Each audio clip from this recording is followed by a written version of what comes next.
Free fire গেমটা এমন একটা গেম যেটা যে একবার খেলছে সে বারবার খেলতে মনে চায়। প্রথম পারবে না, চেষ্টা করতে করতে যখন পেরে যায় তখন আর ছাড়ে না। আর এই গেমটা যারা একবার খেলছে, যার মনে একবার জায়গা করে নিয়েছে, সে কখনোই এই গেমটা বলতে পারবে না। সে যদি 1 দিন 2 দিন 7 দিনও না খেলে, সে 7 দিন পর আবার ঠিকই এই গেমটার ভিতরে ঢুকবে। কারণ এই গেমটা কখনো কাউকে কষ্ট দেয় না। এই গেমটা সবসময় সবাইকে আনন্দ রাখে।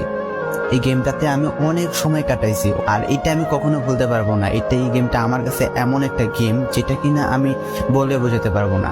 অ্যান্ড এই গেমটা শুধু আমার কাছে না, আমি মনে করি যে প্রত্যেকটা ফ্রি ফায়ার প্লেয়ারের কাছে অনেকটা ইমোশনাল টাইপের একটা গেম হয়ে গেছে। কারণ এই গেমটাতে বর্তমানে যে অবস্থা হচ্ছে, যে গেমে এমন আপডেট দিতেছে, আপডেট দেওয়ার কারণে পুরো গেমটাই চেঞ্জ হয়ে যাচ্ছে। আগের ফ্রি ফায়ার আর আগের মতো নেই। তো এই কারণে হয়তো কোনো এক সময় আমরা এই গেমটা ছাইড়া দিতে হবে, তবে ছাড়া হবে না। যদি ছাড়া হয় তাহলে শুধুমাত্র গেমটা ব্যান্ড হওয়ার পরে ছাড়া হবে। তো যদি পার্মানেন্টলি গেমটা ব্যান করে দেয় তাহলে আমাদের এই গেমটা থেকে বিরত থাকতে পারবো।